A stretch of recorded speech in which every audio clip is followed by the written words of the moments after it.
This entire process of saying there is a global problem that requires the West to shut down itself and to subsidize the rest of the world is a double whammy.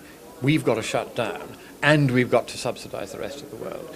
They've been trying to achieve this at the UN for a long time. Their first attempt was the Kyoto Protocol to do with chlorofluorocarbons, which were some of the byproducts of refrigeration. And they were saying this was causing a damage to the ozone layer. It turned out that the single paper on which they relied had exaggerated tenfold the adverse effect of chlorofluorocarbons on ozone in the stratosphere. They simply got it wrong, but that didn't matter to them. They pursued it anyway, and they got the Montreal Protocol in 1992. At the meeting at which they achieved this, Professor Dick Lindzen heard Bert Bolin of the IPCC, he was in charge of it at that time, say to him, just you wait, you see we've got this one through far easier than we ever should on the science. Now just wait until you see what we do with global warming. And this was only 4 years after the IPCC had been set up. Hardly anybody had heard of global warming at that time, but already the UN was planning to use this as a way of making itself into a global government, which is what they've been doing over the past few years, and they will hope to set the seal on that at Paris this December. And that global government will not be elected by anyone, and the CO2 storyline has purely been the pretext which they are using in order to establish a global government. In order to do that, they had to say there is a global problem and only global action can solve it. That's why they chose this CO2 thing, because it's virtually impossible to prove directly by any scientific means that CO2 cannot have the enormous effects they say. The fact that it's not likely to have the enormous effects they say is, of course, another matter altogether. And there is no likelihood now. We've now had 18 and a half years without any global warming, despite record increases in CO2 concentration. That is the problem they face scientifically, but they don't care, because by December this year they will have their climate treaty in place, which will effectively have turned the UN into what it has always wanted to be and has been scheming and manipulating to be for half a century. They want to be a global government, and after mid-December of this year, that is what in effect they will be. And nobody will elect them, nobody will have any chance to control them, but they will control the world. And it'll be like the EU on a grand scale. It'll start small, but gradually, because of the enormous power and wealth that a single global administration will have, they will grow in power and they will grow in strength, and they will gradually reach their tentacles into every aspect of our lives. This is the ultimate totalitarian global government, and it's happening because of a proposition which is essentially fraudulent. And how do they factor in, say, Russia and China and India and Brazil that are not going along with this program to some large degree? In December last year, President Obama went to China because China blew the Copenhagen attempt to set up a world government out of the water. There, they were even incautious enough to call it a government. They actually, in the treaty draft, they said this is a government we're establishing, and it will have the powers of government, powers of enforcement, powers of taxation, powers of regulation.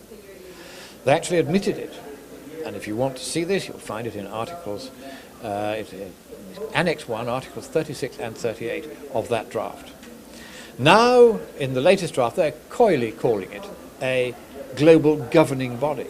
And they didn't want China blowing this out of the water again. So Obama goes to China in December at the behest of the UN, and he says to them, we will exempt China from any restrictions at all. You can admit what you like.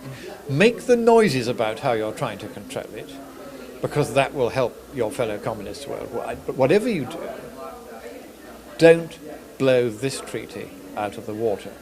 This is going to be just like the EU. It's essentially a totalitarian communist project. This will be the same, but on a global scale. Don't mess it up for your fellow communists. This was Obama's message to China. And so China has agreed to this. They are making noises about how we are controlling CO2. They're not, of course. To give you the figures, it's rather interesting. In 2004, for the first time, China outpaced the United States and emitted more CO2 in total. 14% of global emissions.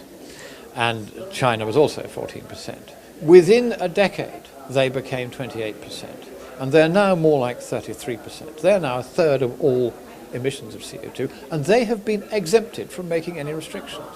India, which you also mentioned, has announced that it too will not countenance any restrictions. It needs to electrify its population. At the moment, most of its population don't have basic electricity.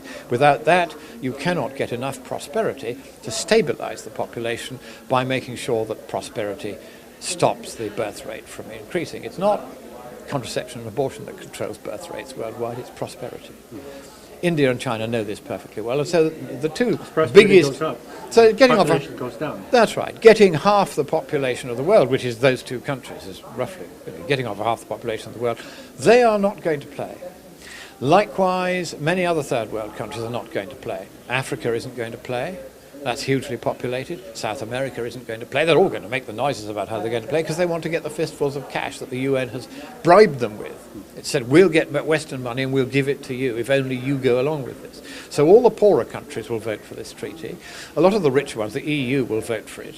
America, of course, with Obama, will vote for it. The Congress won't ratify it. But how are they going to overcome that?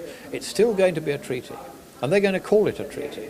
And they're going to wait until the next time there's a Democrat administration that also controls both houses of Congress.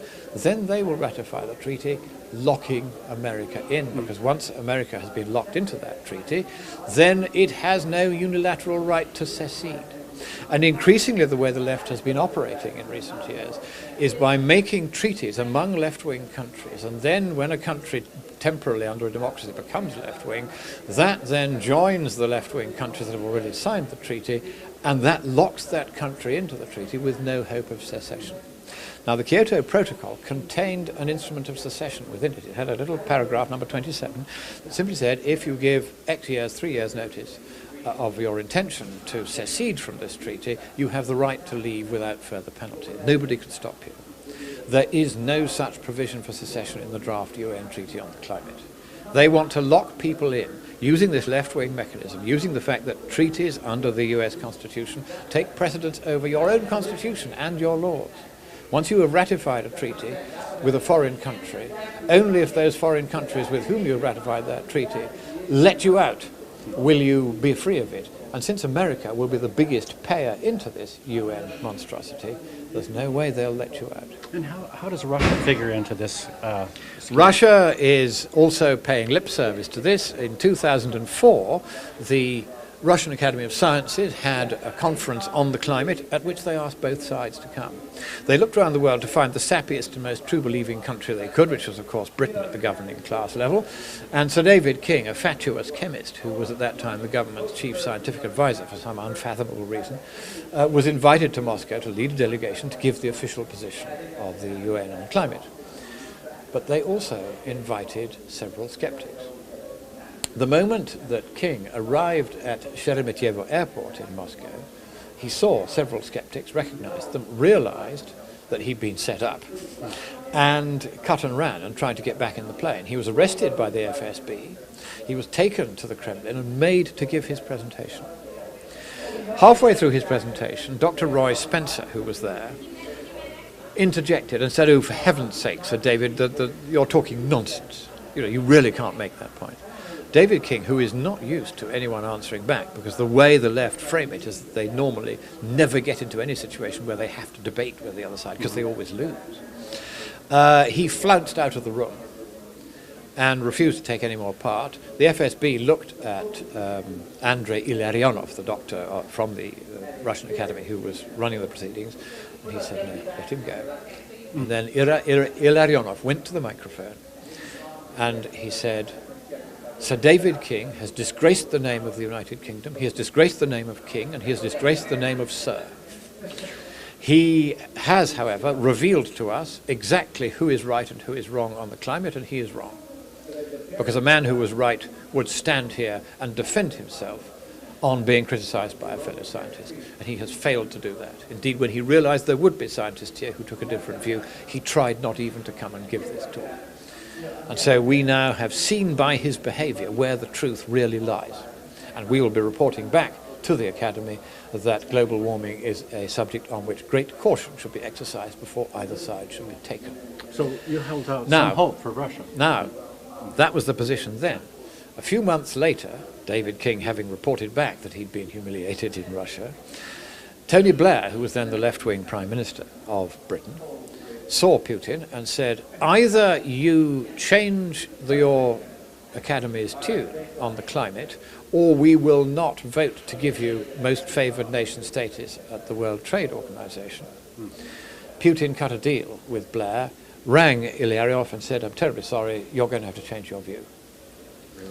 And ever since then, the Russian Academy has officially said, global warming is terrible, we are true believers like robots. Privately, they don't believe a word of it. Same with the Japanese Academy of Sciences, where the official government line is this is all terrible, though that's now beginning to change. Japan is one of the countries that is going to take, I think, in the end, a pragmatic view on this and say we're not going to play. But as a group at the Japanese Academy of Sciences, which is saying very openly that belief in the IPCC's extremist position on this is like believing in astrology.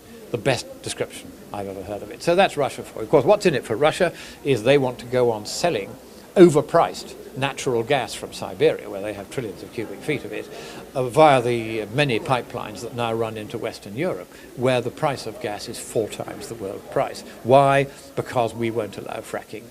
Under Blackpool, there is the largest resource of natural gas in Western Europe, and because of Putin paying our pressure groups like Greenpeace to go and agitate and say that fracking is dangerous, which it isn't. It's been done for 60 years in Britain and nobody's died of it yet.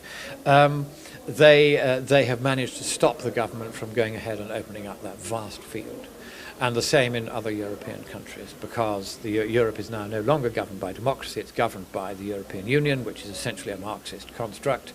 It's a centralized, bureaucratic, unelected bureaucracy. And it knows that its power depends on pretending that it has a justification for its continued existence, and this speech that we can only do this if we all band together in a global coalition and a regional coalitions, that is mesmerically attractive to the governing class worldwide, which is why governments have usually gone along with this storyline instead of asking the right questions. COP21, do you think they're going to pull it off? Yes, I do. I think it's become unstoppable. However, I think it'll be like the EU. It will cost everybody an enormous amount of money, an enormous amount of freedom for a time. Then people will realize they were wrong. And although the global government, once it is established, will rapidly try to reposition itself and find other justifications for its continued existence, and there will be treaty modifications year after year to shift away from the climate where they will find they've been embarrassingly wrong, and towards other things to try to justify the continued existence of a global government. Because they started with a lie, and we will say that and go on saying that, they will eventually realize this is not acceptable, and and with luck the people of the world will refuse to go on paying for this, refuse to go on deferring to it, much as Britain is now busy trying to disengage itself from the EU. Whether the public will in the end vote against it, difficult to say. The opinion polls suggest probably not. But the fact is there's a very large minority now that don't want the EU in the UK, and at times under the opinion polls it has been a majority. And I think that that will be the pattern. We will get our global government, everybody will end up hating it, and gradually it will be dismantled. Now, the House of Lords, it would seem to be somewhat impervious to financial pressures. How are they being kept into this scenario of the official story of global warming? Well, of course, they keep the likes of me out. If I were allowed to take a seat in the House of Lords, even though I'm a member of it, I don't actually have a seat or a vote there. Of course, I would be saying the truth on this, and no minister would be able, however well briefed, to cope with the vast store of scientific knowledge that I now have.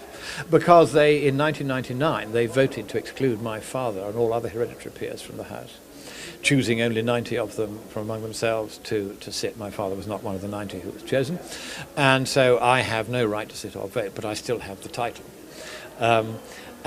So by keeping the likes of me out, they can make sure that those who are there largely don't know as much as I do about it, and therefore they can advance the official line. And what these people are doing, of course, is it's become part of the taboos of the governing class. If you want to be seen as a player in the governing class, you have to go along with this, regardless of whether it's true.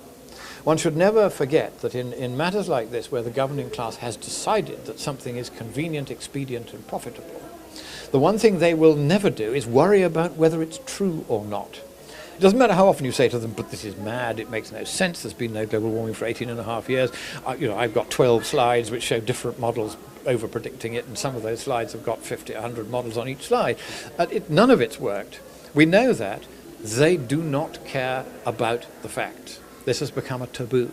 It's become effectively a new religion, or I would call it a superstition. The distinction between the two is that a religion is something which might or might not be true, but you can't prove it either way, whereas a superstition is something which definitely isn't true, and you can prove it, but people still adhere to it. This is a superstition.